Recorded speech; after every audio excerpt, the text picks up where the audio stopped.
Kalian pernah nggak sih pas lagi lihat bintang-bintang di langit malam, tiba-tiba ngerasa ada koneksi yang aneh tapi dalam banget?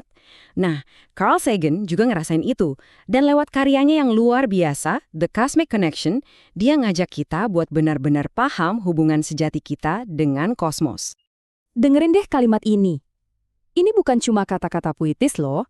Ini adalah fakta sains yang jujur aja bikin merinding. Dan ini adalah inti dari semua yang akan kita bahas. Ide bahwa kita dan alam semesta itu satu, nggak terpisahkan. Percaya deh, ini bakal ngubah cara kalian mandang dari sendiri. Oke, jadi apa sih sebenarnya koneksi kosmik ini? Gampangnya gini, kita mulai dari yang paling kecil dan paling dekat dulu, dari dalam diri kita sendiri. Kita akan telusuri asal-usul atom-atom yang ngebangun tubuh kita. Coba bayangin ya, matahari kita ini itu bintang generasi kedua atau mungkin ketiga. Artinya apa? Artinya, semua bahan baku yang ngebentuk planet bumi, dan ya kita juga, itu semua dimasak di dalam tungku bintang-bintang purba yang udah lama banget mati. Bintang-bintang itu secara harfiah adalah pabrik kosmik yang melahirkan kita. Ini sekali lagi bukan cuma kiasan. Coba deh rasain denyut nadi kalian sekarang. Zat besi yang bikin darah kalian merah dan bawa oksigen itu asalnya dari inti bintang yang meledak.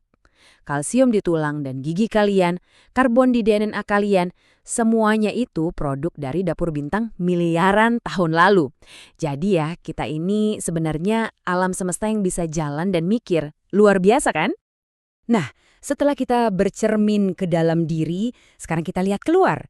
Gimana caranya penjelajahan ke planet tetangga kita justru menantang semua asumsi kita tentang apa itu kehidupan? Lihat deh perbandingannya. Di satu sisi ada Venus. Ini sih neraka banget. Panasnya bisa lelehin timah, tekanannya bisa ngancurin apa aja. Terus di sisi lain ada Mars. Emang dingin, keras, tapi dia punya jejak-jejak masa lalu yang mungkin lebih ramah, kayak bekas sungai kuno.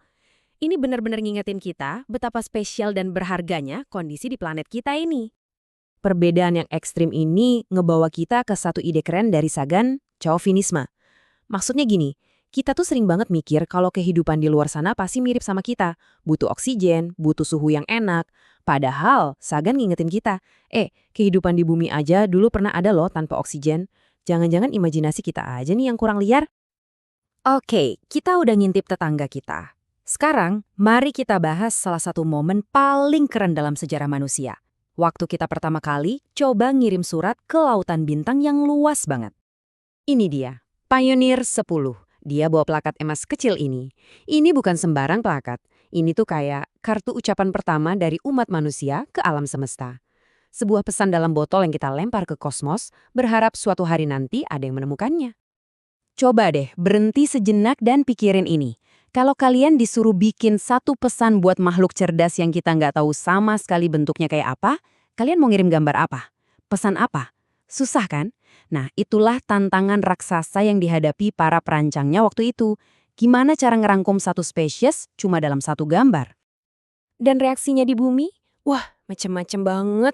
Ada yang marah, bilang ini pornografi. Ada yang protes, kok nggak ada Tuhannya? Malah ada koran yang nyensor gambarnya. Lucu banget kan? Ini nunjukin banget poinnya Sagan, plakat ini bukan cuma buat alien, tapi juga cermin buat kita. Nunjukin semua keanehan dan prasangka kita sendiri. Tapi inti dari semua itu kayaknya paling pas digambarin sama kutipan ini. Tantangan terbesarnya bukan soal alien bakal ngerti atau enggak. Tapi, apakah kita, manusia, masih ada di sini pas pesan itu ditemuin nanti? Sebuah pengingat yang, wah, dalam banget ya. Oke, kita udah ngirim pesan. Tapi, kita dengerin balasan nggak? Dan yang lebih penting, ada yang ngirim pesan buat kita nggak? Nah, sekarang kita masuk ke salah satu pencarian ilmiah paling ambisius sepanjang masa, pencarian kecerdasan di luar bumi. Menurut perkiraan Carl Sagan yang paling optimis, angkanya segini, 1 juta. Bisa jadi ada 1 juta peradaban canggih di galaksi Bima Sakti kita aja. Saat ini, sekarang juga, coba bayangin itu. Nah, ini dia pertanyaannya. Kalau ada 1 juta, terus mereka di mana? Ini yang dikenal sebagai paradoks Fermi. Kalau alam semesta ini rame, kenapa rasanya sepi banget? Kenapa kita nggak dapat sinyal apa-apa? Ini adalah salah satu misteri terbesar di dunia sains saat ini. Terus gimana cara nyarinya? Gampangnya ada 2 strategi utama. Pertama, kita dengerin tetangga. Maksudnya, kita pantau bintang-bintang dekat yang mirip matahari, nyari peradaban yang teknologinya mungkin selevel sama kita. Kedua, kita dengerin para sesepuh. Ini lebih gila lagi, kita pindai seluruh galaksi, kayak Andromeda, buat nyari sinyal super kuat dari peradaban yang jauh-jauh lebih maju dari kita. Akhirnya, setelah melihat ke dalam diri, ke planet tetangga, sampai mendengarkan sinyal dari galaksi lain, sekarang mari kita lompat ke masa depan yang jauh banget. Kita coba berimajinasi, kira-kira takdir akhir manusia di kosmos itu kayak gimana ya? Di sini kita ngomongin soal rekayasa astronomi atau astroengineering. Ini adalah proyek-proyek yang skalanya udah nggak masuk akal. Kayak idenya Freeman Dyson buat ngebangun cangkang raksasa di sekeliling bintang buat nangkep semua energinya. Gila kan? Dibandingin itu, kita ini kayak baru nemuin cara bikin api. Analogi dari Sagan ini indah banget. Dia ngegambarin kerinduan kita buat menjelajah. Mirip kayak suara kereta di malam hari, yang seolah-olah nawarin kita kesempatan buat pergi dari dunia kecil kita menuju alam semesta yang jauh lebih luas. Panggilan untuk berpetualang.